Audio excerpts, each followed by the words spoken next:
পূর্ব বর্ধমানের ছোট্ট একটি গ্রাম তোরকোনা বাইরে থেকে দেখতে সাধারণ, কিন্তু ভিতরে লুকিয়ে আছে ১.৫ শতাব্দীর পুরনো এক ইতিহাস, এক ঐতিহ্য। আজও এই গ্রামের আকাশে বাতাসে বাজে ঢাকের তালে দুর্গাপুজোর ঘনঘটা। দেখুন।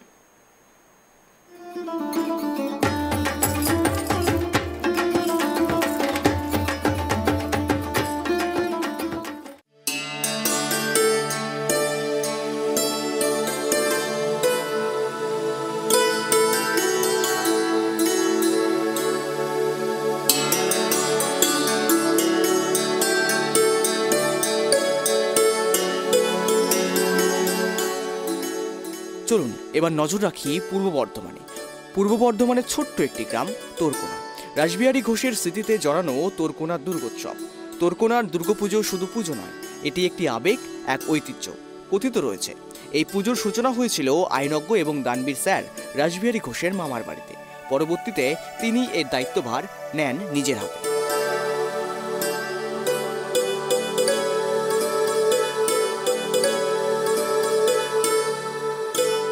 পুজোর সূচনা হয়েছিল ছোট্ট চুনসুরকির মন্দিরে। আজ সেখানে দাঁড়িয়ে রয়েছে এক সুসজ্জিত পাকা মন্দির। সময়ের সঙ্গে পাল্টেছে পরিকাঠামো, তবে বদলায়নি পুজোর প্রাণ, গ্রামের মানুষের আন্তরিকতা। প্রায় ১৫০ বছর প্রায়। হ্যাঁ, আর্থিক সংকট তো বটে, তখন তো মানে গ্রাম সোলানা থেকে চাঁদা তুলে করা হতো। এখন এই সরকারি অনুদান কিছু পাচ্ছি আমরা, এবছরও বোধ হয় পেয়েছে কিনা জানি না, মনে হয় পেয়েছে। সরকারি অনুদান পেয়ে পুজো করতে কতটা মানুষের সুবিধা হচ্ছে বা আপনাদের কতটা? অনেক সুবিধে। হ্যাঁ, সেই চাপটা নেই, চাঁদার যে চাপটা অনেকটাই কমে গেছে। তখন তো ধরুন সমস্ত পয়সাটাই একটা দুর্গাপুজো করতো, তখনকার দিনে প্রায় ৩০-৪০ হাজার টাকা খরচা হতো। সেই সব পয়সাটাই এই গ্রামের সাধারণ মানুষের কাছ থেকে নেওয়া হতো। পুজোর আগে কি কোথাও অনিশ্চয়তায় ভুগতেন যে আমরা পুজো করতে পারবো কিনা আর্থিক সংকটের জন্য? না, গ্রামের মানুষ স্বতঃস্ফূর্ত হয়ে আসতো।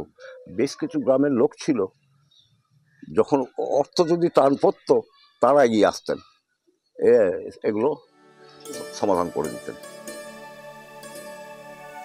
পুজো কমিটির সদস্যরা জানাচ্ছেন, একসময় অনেক কষ্ট করে পুজো করতে হতো, এখন রাজ্য সরকারের সহযোগিতায় খুব সুন্দরভাবে সম্পন্ন হচ্ছে সবকিছু। রাসবিহারী ঘোষ বা ওনার মামারা পুজো করতেন, এটা ওনার মামার বাড়ি। তারপরে রাসবিহারী ঘোষ এখানে চলে আসেন, এখানে এসে পূজা আরম্ভ করেন। মানে এই কাছারি বাড়িতেই পূজা আরম্ভ হতো। পরবর্তীকালে পূজা স্থানান্তরিত হয়। মানে এখন যে মন্দিরটা আপনারা দেখলেন সেই মন্দিরে স্থানান্তরিত হয়েছে। ওই মন্দিরটা রূপটা দেওয়া হয়েছে, আগে তো এরকম মন্দির থাকেনি।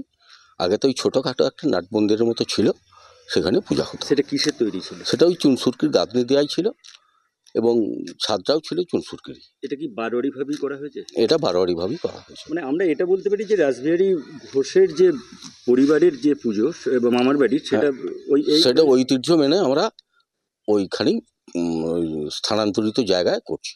পুজোর কি বিশেষ কোনো নিয়ম কিছু আছে? না, পুজোর বিশেষ কোনো নিয়ম বলতে আমরা যেভাবে যেমনভাবে পূজা পদ্ধতি আরম্ভ হয়, ষষ্ঠী, সপ্তমী, পঞ্চমী, ষষ্ঠী, সপ্তমী, অষ্টমী, নবমী, দশমী, হ্যাঁ, যেভাবে পূজা হয় সেভাবেই পূজা হয়ে আসছে।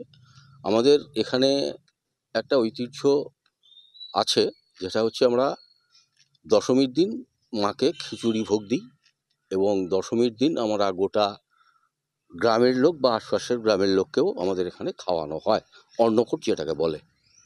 এটা বিগত বেশ কয়েক বছর ধরে দেখছি মুখ্যমন্ত্রী মমতা বন্দ্যোপাধ্যায় ভার্চুয়ালি উদ্বোধন করছে, কেমন লাগে কি বলবো? ভার্চুয়ালি উদ্বোধন করাটা মানে যবে থেকে উনি অনুদানটা দিতে আরম্ভ করেছেন তবে থেকে ভার্চুয়ালি সভাটা উনি করছেন। তো এটা আমাদের পূজা উদ্যোক্তারা যারা আছি আমাদের ভালোই লাগে, কারণ উনি যে ডোনেশনটা দেন সেই ডোনেশনটা দিয়ে আমরা পুজোটাকে একটুখানি জাঁকজমক পরিপূর্ণ করতে পারি। বিগত কয়েক বছর ধরেই মুখ্যমন্ত্রী মমতা বন্দ্যোপাধ্যায় ভার্চুয়ালি এই পুজোর উদ্বোধন করছেন। তবে আসল আনন্দ থাকে এই গ্রামের প্রতিটি মানুষের মুখে। মিলেমিশে হাতে হাত রেখে পালন করা হয় এই উৎসব দুর্গোৎসব। শেষ দিনের অন্নভোগ যেন এই উৎসবের অন্তিম সংলাপ। ধর্ম বর্ণ সমাজ ভুলে একত্রে বসে খাওয়ার এই দৃশ্যই তো দুর্গোৎসবের আসল রূপ, একতা, ভক্তি এবং ভালোবাসা। পূর্ব বর্ধমান থেকে কল্যাণ দত্তের রিপোর্ট, ট্রাইব টিভি বাংলা।